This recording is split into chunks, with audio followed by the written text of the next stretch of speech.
যে উপদেষ্টা এসেছিলেন তিনি স্বপ্রণোদিত হয়ে আমাদের সাথে সমবেদনা জানাতেই এসেছেন এবং কথা বলতে এসেছেন, আমরা সেই জন্য তার প্রতি কৃতজ্ঞ। বাট যে উপদেষ্টা এসেছেন উনি সংশ্লিষ্ট যে দপ্তরের সাথে বা যে মন্ত্রণালয়ের সাথে জগন্নাথ বিশ্ববিদ্যালয়ের কাজ, ওইসব মন্ত্রণালয়ের কোনো উপদেষ্টার সাথে তিনি কথা বলে আসেননি।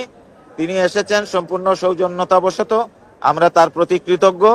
আসার পরে এখানে একটি অনাকাঙ্ক্ষিত ঘটনা ঘটেছে, সেটাও আপনারা দেখেছেন যে ইনি এসে আমাদের শিক্ষার্থী এবং শিক্ষকদের যেখানে পুলিশ লাঠিচার্জ করেছে উনি দুঃখ প্রকাশ করবে, সেটা না করে উনি এসে আমাদের শিক্ষার্থীদেরকে বলেছে যে শিক্ষার্থীদের উস্কানির কারণে সেইটা হয়েছে।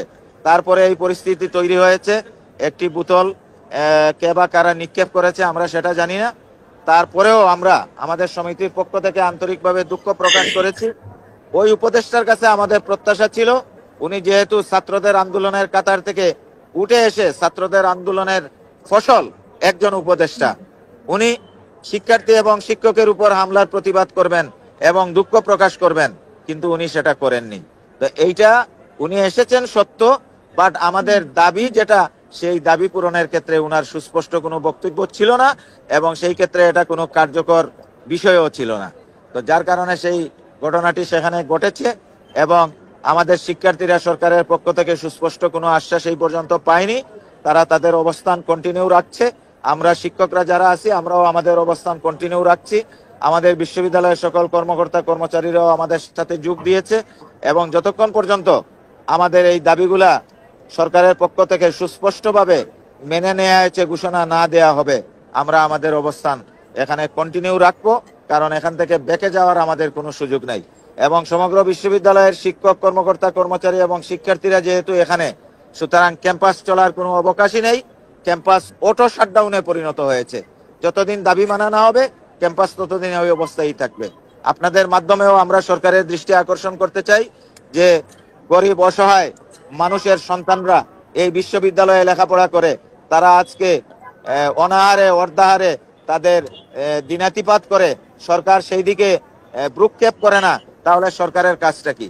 আমরা এই সরকারের কাছে সেই প্রশ্ন রাখতে চাই আপনাদের মাধ্যমে এবং সর্বতোভাবে আমাদের ন্যায়সঙ্গত দাবি আদায়ের ক্ষেত্রে আপনাদের সহযোগিতা প্রত্যাশা করি। ধন্যবাদ আপনাকে। আপনার কাছে আরেকটা প্রশ্ন রেখে তারপরে আমি অন্যদের কাছে যাব। আমরা গতকালকে মাহফুজ আলম যখন ওইখানে ছিলেন ওই সময়কার বোতল মারার পরে একটা অডিও আমরা শুনেছি সোশ্যাল মিডিয়াতে।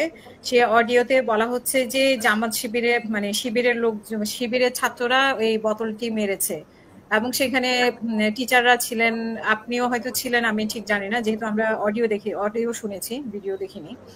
তো এবং টিচাররা বলছে যে হ্যাঁ আমরা ব্যবস্থা নিব, 200-র মতো শিবিরের ব্যবস্থা নিব, এরকম একটা অডিও শুনেছি। সেই অডিও সম্পর্কে আপনি কি বলবেন? আপনি অত্যন্ত যুক্তিসঙ্গত একটা প্রশ্ন উত্থাপন করেছেন। একজন মানুষ দায়িত্বশীল কখন হয়? উনি তো তখনই জাতীয় নেতা হতে পারত যে অনাকাঙ্ক্ষিতভাবে বোতল উনার মাথায় লেগেছে। আমরা বিশ্বাস করি কেউ এটা ইন্টেনশনালি করেনি, এটা একটা বিক্ষিপ্ত ঘটনা। উনি সেটাকে সহনীয় পর্যায়ে নিয়ে জাতীয় লেভেলের নেতৃত্বের পরিচয় দিতে পারতো, সেটাকে উনি একটু অন্যভাবে বক্তব্য দিয়ে। বাট উনি সেটা না করে তাৎক্ষণিকভাবে মাইক্রোফোন ফেলে দিয়ে চলে গিয়েছে এবং পাশে গিয়ে উনি ক্ষমতার দৌরাত্ম্য দেখিয়েছে। উনি বলেছে 10 মিনিটের মধ্যে পুলিশকে অর্ডার দিয়েছে, আমাদের কানে আমরা শুনেছি, অডিও ভাইরাল হয়েছে, রাস্তা ক্লিয়ার করে দেওয়ার জন্য। এবং উনি আরো অসংলগ্ন অনেক কথাবার্তা বলেছে, আপনি যেটুকু বললেন সেটাও আমি একটা অডিওতে শুনেছি।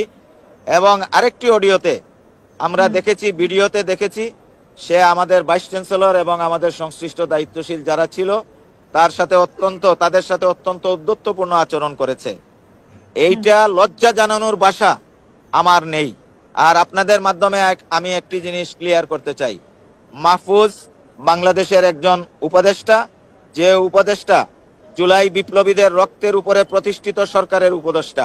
সুতরাং তার এই ধরনের হুমকি এবং দামকি, যারা জুলাই বিপ্লব করেছে, আন্দোলন করেছে, যারা ফেসিবাদী হাসিনা সরকারকে ভয় পায়নি, এত বড় ফেসিবাদী শক্তিকে ভয় পায়নি, সুতরাং মাহফুজেরও একবার বিবেচনা করা উচিত যে এই পর্যায়ে এসে তার এই কথা বলা আদৌ যুক্তিসঙ্গত কিনা এবং এটা দেশের মানুষ কিভাবে নিবে, আমি দেশের মানুষের উপর সেই বিচারের ভার ছেড়ে দিলাম।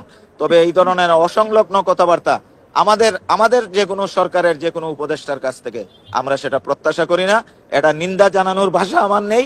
এবং মাহফুজ সাহেবের কথায় যদি এখানে আমার শিক্ষার্থীদের উপরে কোনো পুলিশ বা প্রশাসনের কেউ একটু বিন্দু মাত্র কোনো অ্যাকশনে যায়, আমরা জগন্নাথ বিশ্ববিদ্যালয়ের সকল শিক্ষক কর্মকর্তা কর্মচারী আমরা সম্মিলিতভাবে ঐক্যবদ্ধভাবে সেটা প্রতিহত করব এবং আমাদের শিক্ষার্থীদেরকে সুরক্ষা দেওয়ার জন্য যা কিছু করার দরকার আমরা সেটাই করব ইনশাআল্লাহ। অসংখ্য ধন্যবাদ ডক্টর রইসুদ্দিন আমাদের সাথে কথা বলার জি, জন্য। আপনাকেও ধন্যবাদ। এবং বিশ্বের আনাচে কানাচে যারা শুনছেন, আমি প্রত্যেকের সহমর্মিতা এবং জগন্নাথের প্রতি তাদের মনোযোগ এবং সাপোর্ট এটা প্রত্যাশা করে আপনাকে আবারও ধন্যবাদ দিয়ে আমি আমার কথা এখানেই শেষ করছি।